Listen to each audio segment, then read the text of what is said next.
जय श्री कृष्णा। दर्शकों, इससे पहले हमने भांडीर वन के आपको दर्शन करवाए और ये जानकारी भी दिलवाई कि किस प्रकार से भांडीर वन में भगवान श्री कृष्ण और राधा का विवाह ब्रह्मा जी के द्वारा कराया गया। ब्रह्मा जी ही इस विवाह में पंडित बने और ब्रह्मा जी ने ही श्री राधा रानी का कन्यादान भी किया था।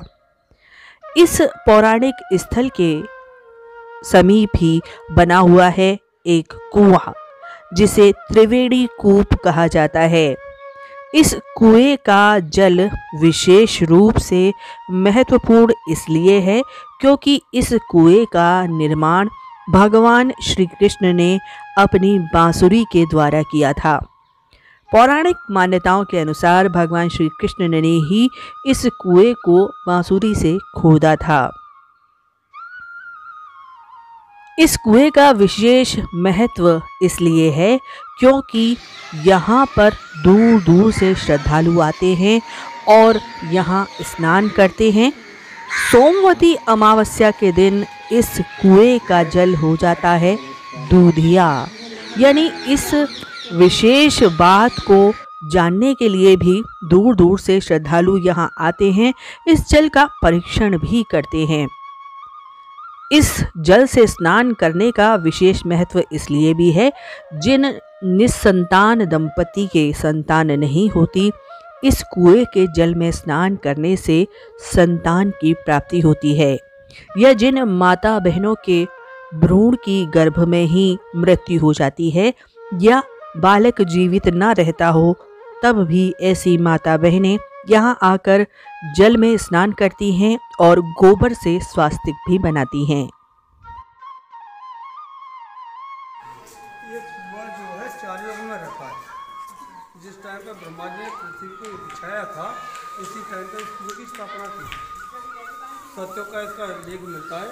जब मत्स्य भगवान का अवतार हुआ था तो सत्यव्रत राजा मत्स्य भगवान को लेकर के यहीं आई थी और सभा पर इसी कुआं में रखा था।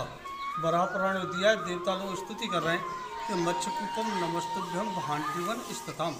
हे मत्स्यकूप, आप भांडीवन में स्थित हम आपके लिए बारंबार प्रणाम करते हैं। द्वापर और कलयुग नाम होता है इसका बैनिकूप, क्योंकि एक राक्षस था जो गाय का बछड़ा बन के भगवान की गाय में मिल गया। भगवान ने उसको मार दिया। सखा बोले, कन्हैया तेरे बछड़ा मार दूँ तो हत्या रह रहा है। भगवान बोले, तब मैं क्या करूँ कि तुझे सभी तीर्थ का स्नान कर। तो भगवान ने यहाँ बंसी बजा करके सभी तीर्थ को बुलाया और स्नान किया। तो इस कुएं में सभी तीर्थ का जल है। जब भी सोमवती अमावस्या होती है इस कुएं का पानी सफ़ेद हो जाता है। अच्छा।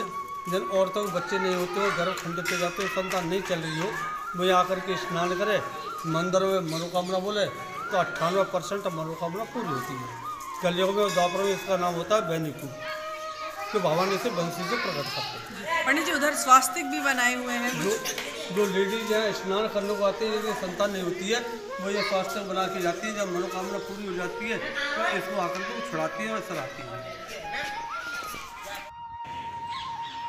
भांडीर वन में भगवान श्री कृष्ण और राधा के विवाह के अतिरिक्त दावाग्नि लीला, दुर्वासा ऋषि लीला और विशेष रूप से यहाँ पर भगवान श्री कृष्ण अपने बाल सखाओं संग भोजन भी करते थे जब वे यहाँ गौचारण के लिए आते थे। यहाँ दाऊ जी महाराज का भी एक मंदिर है और विशेष रूप से यहाँ के दर्शन अति सुंदर दर्शन हैं। आइए आपको दर्शन करवाते हैं और जानते हैं यहाँ का पौराणिक महत्व। यहाँ दाऊ दादा इस वजह से विराजमान है, यहाँ कृष्ण और बलराम का खेल हो रहा था, यहाँ दोनों भाइयों का ग्वाल वाल गोपियों के साथ। तो ये कंस का भेजा हुआ है कलम्बा से राक्षस, तो आके दोनों भाइयों से बोला, भाई हमको भी खिलाओ, हम भी खेलेंगे। ऐसे कहने लगा तो दोनों भाई देखने लगे ये कौन आ गया हमारी खेलों पे गौर माता का। तो उसमें कृष्ण ने पहचान लिया, दाऊ भैया नहीं पहचान पाई। तो कृष्ण ने कहा, भाई खिला तो लगे, हमारी शर्त है। कोई क्या शर्त है? शर्त ये है हमारी दाऊ भैया की टोली बनिए तो खेलने की, जो हार जाएगा घोड़ा बन के चक्कर देना पड़ेगा। बताओ, उससे पूछा मंजूर है करने? तो उसने कहा ठीक है मंजूर है, पर उसने अपनी भी शर्त रखी कि मेरी भी शर्त है। तेरी क्या है? मेरी ये है, मैं तुम दोनों भाइयों को बैठाऊंगा और किसी को नहीं बैठाऊंगा। वो बदी धोखा का दिन करने आया कृष्ण भगवान से।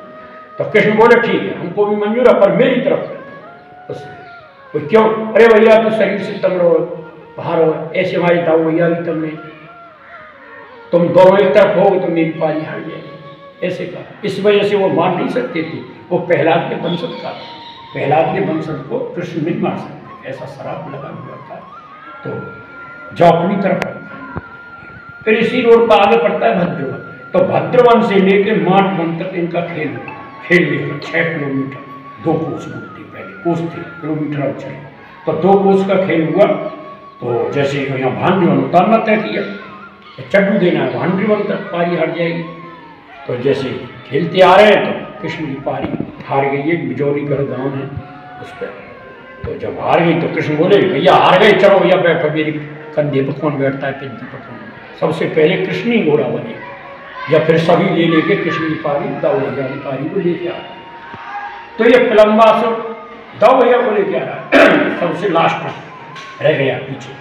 जैसे ही भांडवन नजदीक आया तो एकदम यहाँ से रास्ता छोड़ के भाग गया। आगे यमुना बह रही है, तो यमुना के लिए भागने लगा। दाऊ भैया ने मना किया, अरे कहाँ भाग रहा है, भांडवन पीछे रह गया, भागा ही जा रहा है। तो थोड़ा लड़खाने लगा, अरे चुप बैठे। दाऊ भैया से ऐसे, दाऊ भैया बोले अरे चुप बैठे रहे, क्यों को भर गए। बोले अरे लौट पीछे, नहीं लौटता तेरे को यहीं मार। जैसे मारने का नाम लिया तो उसने रूप बदल लिया, राक्षस रूप में आके लड़ने लगा दाऊ भैया से, लड़े।